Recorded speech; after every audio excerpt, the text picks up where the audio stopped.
But let us backtrack. Why are Kenyans, young Kenyans particularly, okay, let us start. Let us acknowledge that 4 youth today have been released, including Billy Mwangi, the young man from Embu, and a raft of other young men who are called activists who create awareness and activism on social media when it comes to politics. So they have been released today. But the genesis of abductions, do you think these abductions are warranted? So the problem with abduction, number one, you don't know whom is doing it. Let me tell you. No, but Riggy G told us who is doing it. That's Riggy. Riggy G is somebody like me. So we are just the same, huh?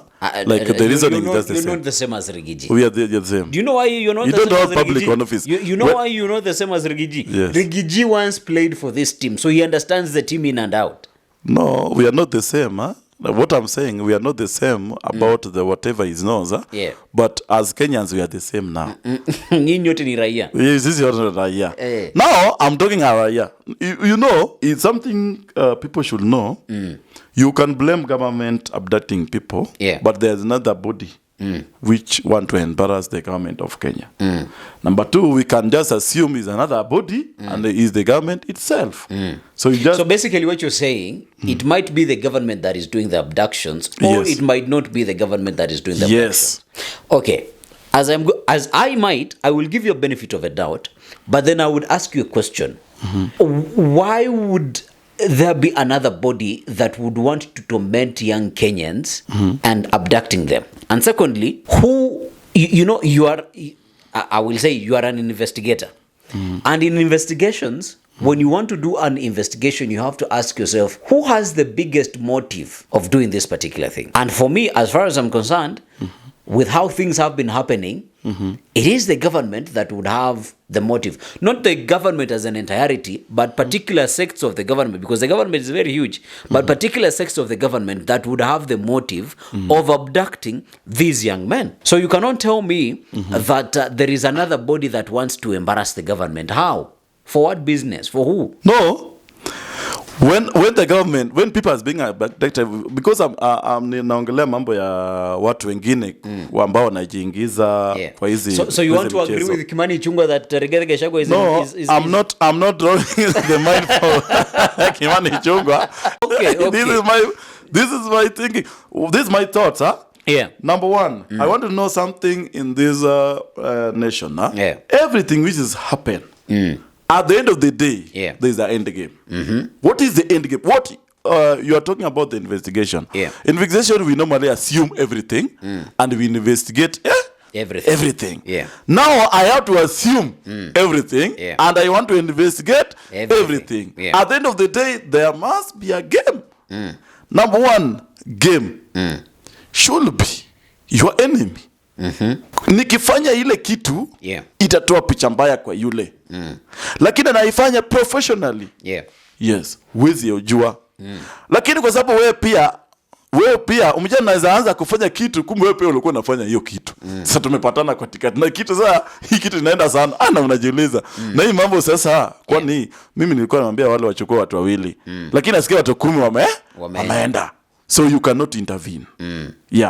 Now President Ruto, let us speak the truth. He has a lot of enemies. He's trying to bail it. So that alikuwa enemy ya Uhuru. Ukweli ama uongo? Enemy. I think enemy is a very huge word. Yes, enemy hawakuwa napatana. Ndio juzi wameenda wakakutana. Aya. Unaona hii Kenya, what I know from the team, I'm sorry to say this. Each president normally have the killer squad. Yes, I've seen it in President. I've seen Moi. I never seen Kenyatta, but I've seen in President Moi. I've seen in President Kibaki. I've seen in Uhuru Kenyatta. What I know, because Ruto served there, he cannot. He also has a killer squad. He has a killer squad. There's a control with the state. Wata kunanga command ati wewe unaenda hapana. Hii ni state ndio wana command. So it depend. Now, what I'm trying to tell you, kwa sababu wacha nikwambie, mtu anaweza kuembaraza, afanye ile kitu ili asikie umesema nini, how can you manage this? But even as we're still on this conversation, let me ask you a simple question. Yes. What is wrong in citizens criticizing their government? It depends how you are criticizing the government. So how do you want the government to be criticized? No, we have to speak the truth. No, paint a picture for us. But you should not.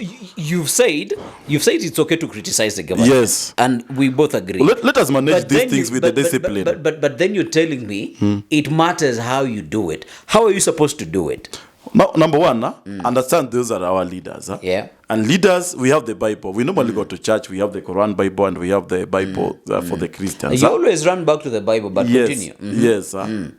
Leaders are chosen by God. Hata kwa Biblia, kuna wale ambao walikuwa wabaya. Yeah. Kuna wale walikuwa wazuri. Kwa sababu sasa tumeshajua hawa ni wabaya. Kuna jinsi ya kuongelesha ule ambaye ako juu yako. Okay. Now, let me demystify that, or let me disqualify that statement. Yes. Kuna jinsi. The only way, or the constitutional way that has been given to Kenyans to criticize their leaders is by going through a referendum, is by going to their members of parliament and taking petitions, is by writing memoranda to parliament. But all these avenues have been blocked. Okay? Our members of parliament, we no longer know. Listen, okay. Our members of parliament, we no longer know if they are in government. There is no difference between those who are in government and those who aren't in government. So that avenue has been taken away. Okay? When we write petitions to parliament, or when we write memoranda, or when we give submissions on key laws that are pertaining to the Kenyan people, we see that what we wrote in the memoranda is not picked.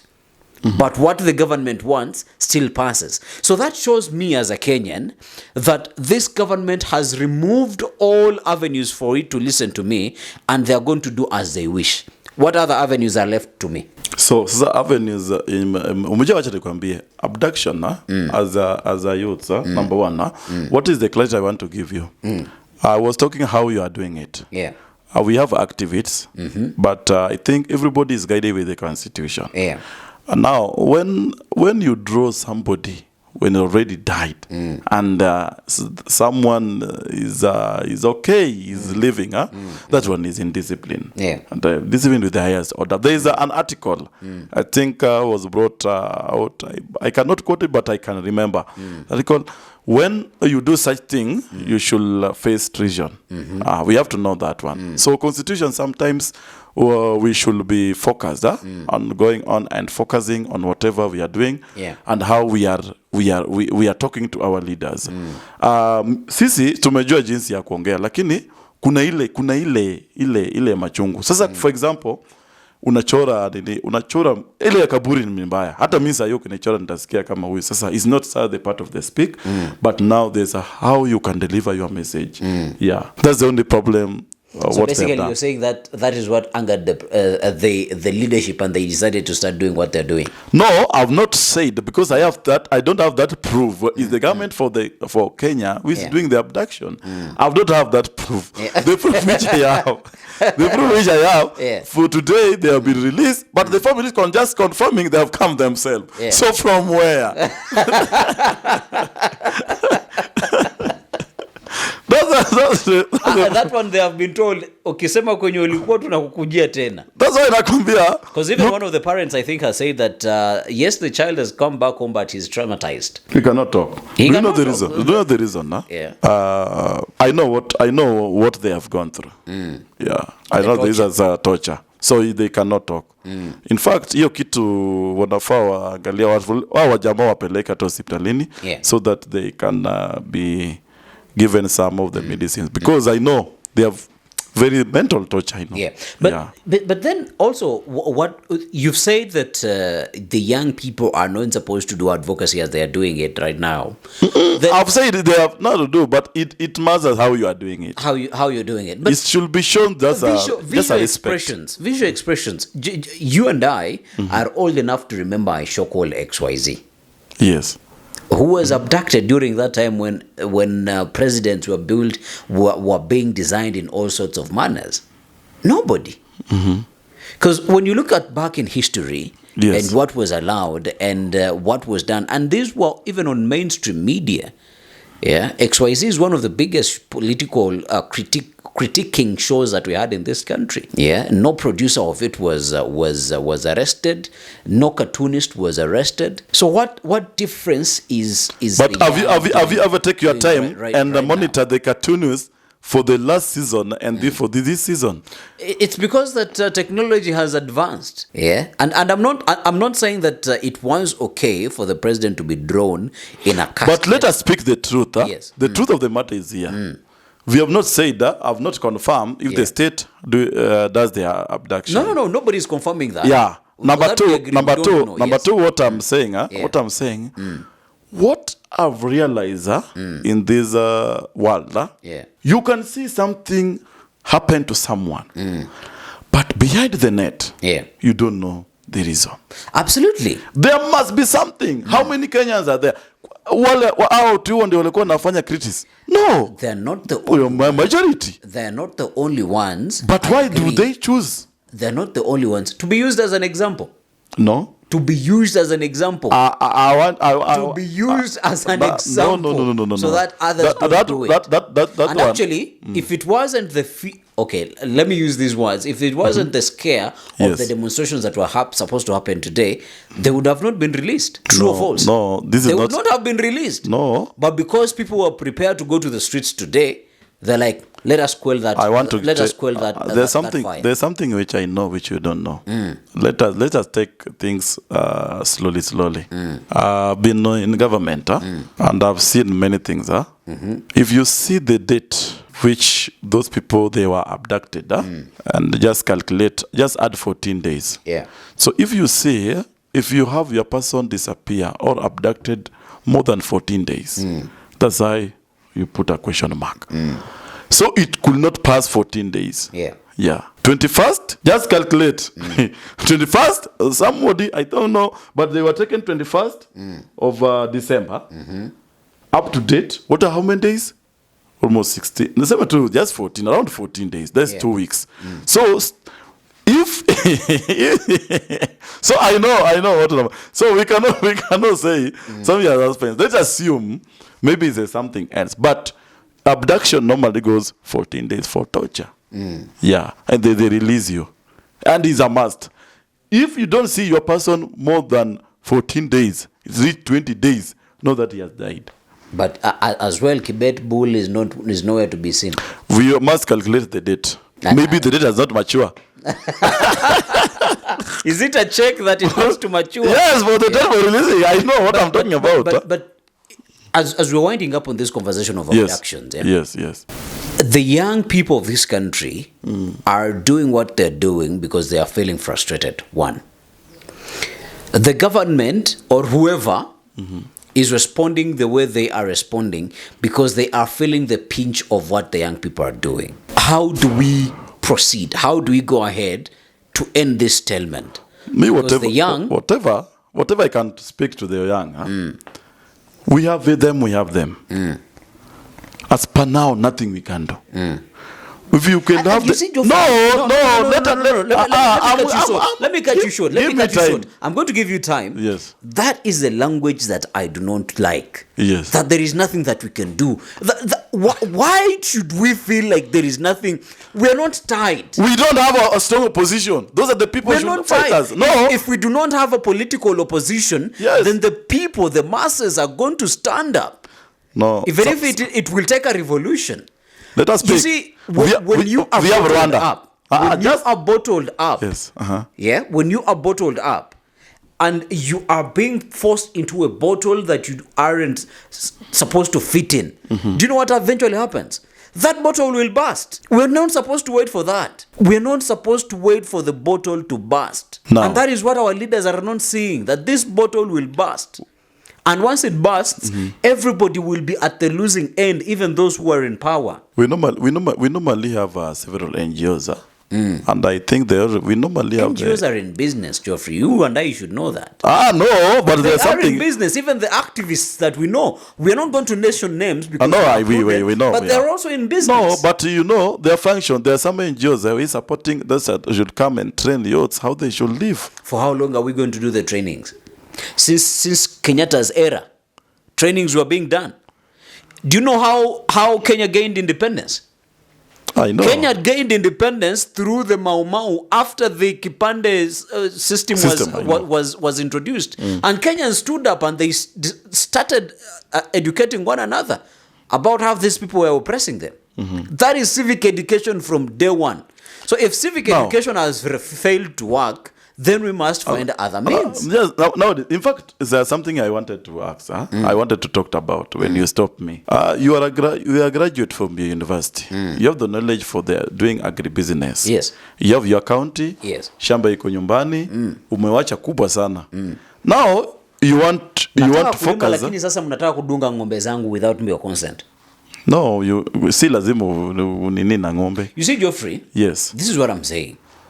This is our country, and our country we must be guided, and we normally go to school so that we can have that we can have something we called must be guided. Yes, by education. But we also have a say in how we are being guided. True or false? But because we bequeathed you the power. That's why normally have a representative. So if you do not guide us the right way, we have to say something. Start with your MP, area MCS. Call them off.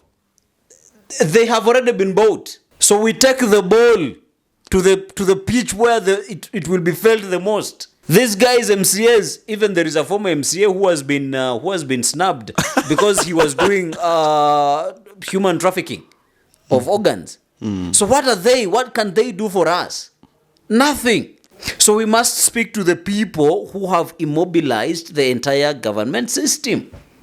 Geoffrey, you telling me because I have a degree in agribusiness to go back home dig? I do not want to dig. No, let us start the business. Focus in your business. I want to deal with cybersecurity. I want to be in an imports business. I cannot import goods. Yeah, I want to be in the education business. I cannot start a business. Okay, you can have a career. You can have a career. That's good. But because even I have this career. But there is a brother of mine I was talking to the other day. No. He was telling me, Alan, I work hard, but my payslip right now loses 30,000 Kenyan shillings every single month. Must you be there?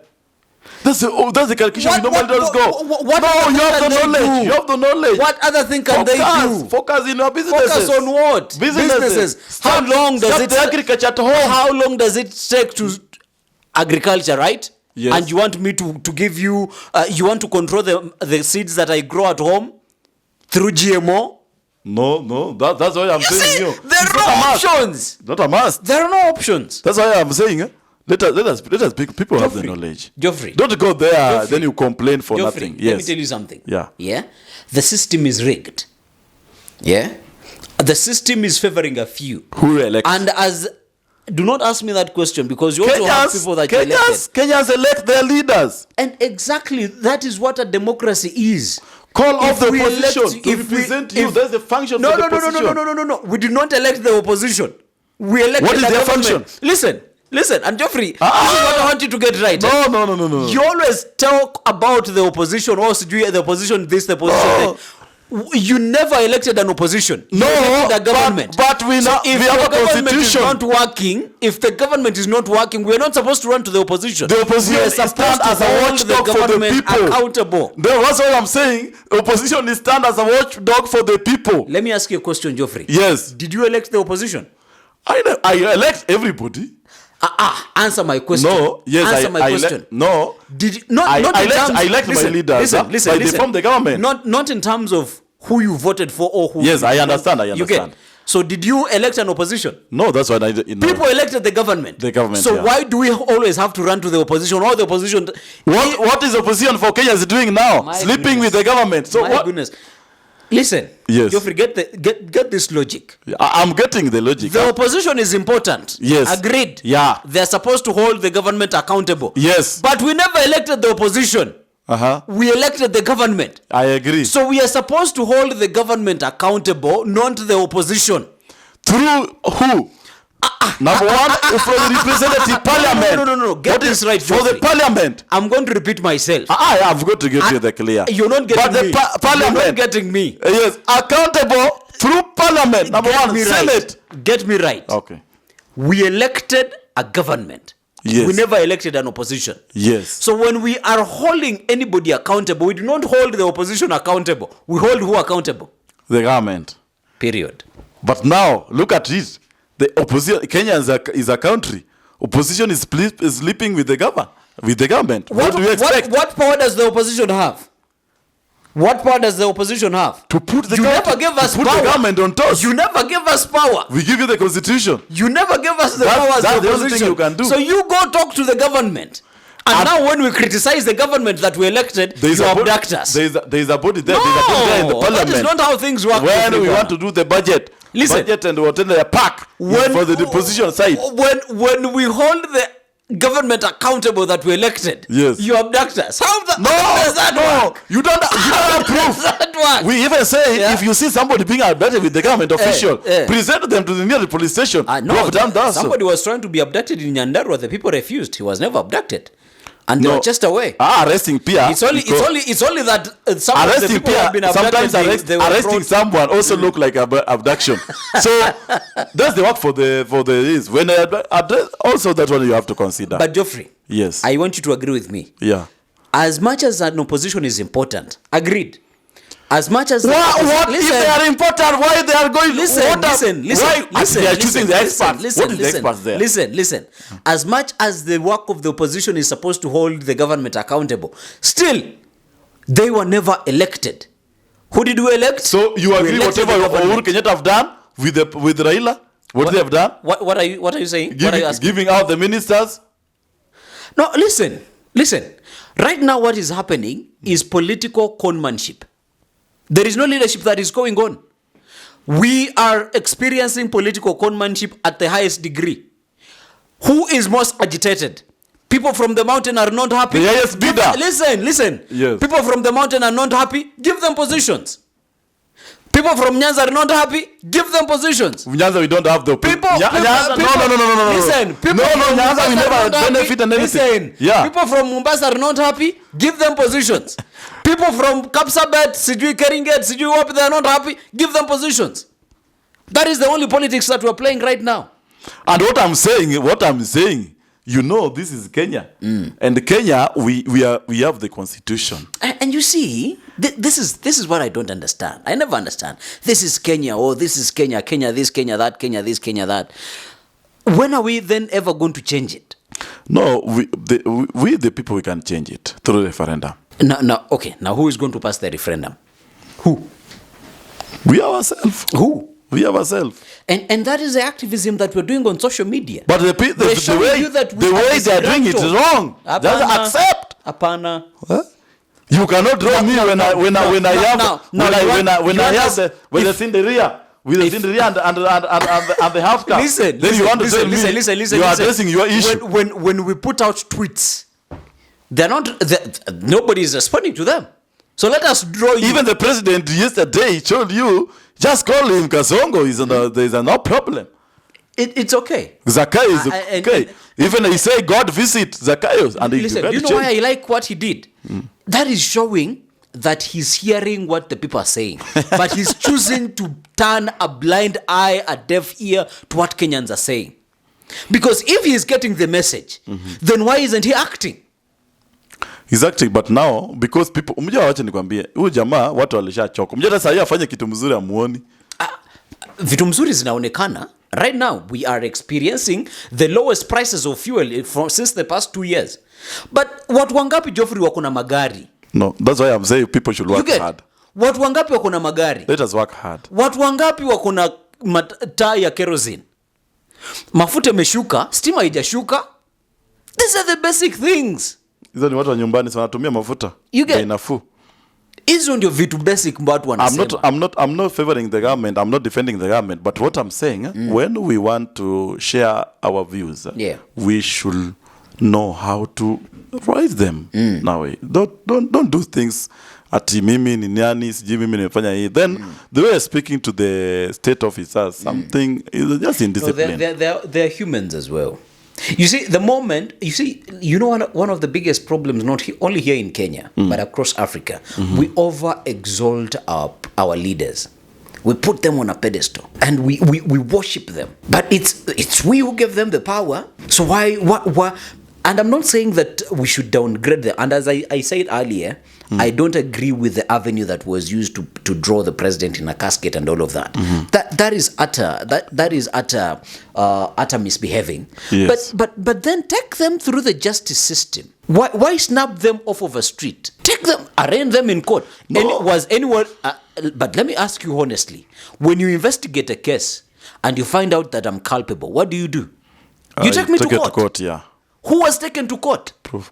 No, it depends. What I've said is very clear. Who was taken to court? If that young man who drew whatever they drew was watu wa kanja, they went to the door of the father and said, hey, baba nani, mtoto wako amefanya hivi na hivi na hivi. We want to take him in for questioning and we want to confiscate his computers and take him in questioning. And the dad will say, okay, sawa, you've come to me. Of course, he will have a thought, but he'll be like, najua wenye wamemchukua. Yes. Police ende fanya investigation zake, evidence is all over the internet, then you take the young man through court. Sawa sawa. And then the court shall decide that yes, you are guilty because you did makosa yako yenye umefanya ni X, Y, and Z. Yeah, court is a process, huh? And it is the law. It is the constitution that was promulgated in 2000. So no, when this guy presented in court today, that case can even ended after 3 years or 4 years. That is the system that has been created. Why do you want to punish me right now? Why do you want to punish me right now? I will not be there in that power. So you are punishing me for you to feel I'm using that time. I'm using that. But no, that was wrong. Let us say, yeah. That is very wrong. Let us say we are changing. But Kenya will change. Let us see. I've seen from 15th Jubilee team from the former president. His team, they will be there, so already given a job. So let Parliament take his side because this is a constitutional process. We want to see what they can achieve. They aren't going. You see, they aren't going to achieve much. Mutahi Kagwe, I agree. Mutahi Kagwe, I don't think he was a good cabinet secretary for health, but he held a country together during the COVID-19 pandemic. Yeah. I don't think there would have been any other perfect guy to deal with COVID-19 at that particular time. Who is minister for water? Yeah, nowadays, it's G. Eric. You get. But how do you fire a whole engineer, a whole professor for agriculture who has degrees and masters and PhDs in agriculture and bring a businessman? Who was fired? The agriculture CS who had been given the job then. Wamemtoa sasa wanataka kuleta huyu. So does it anyway, depend? There's a political thing.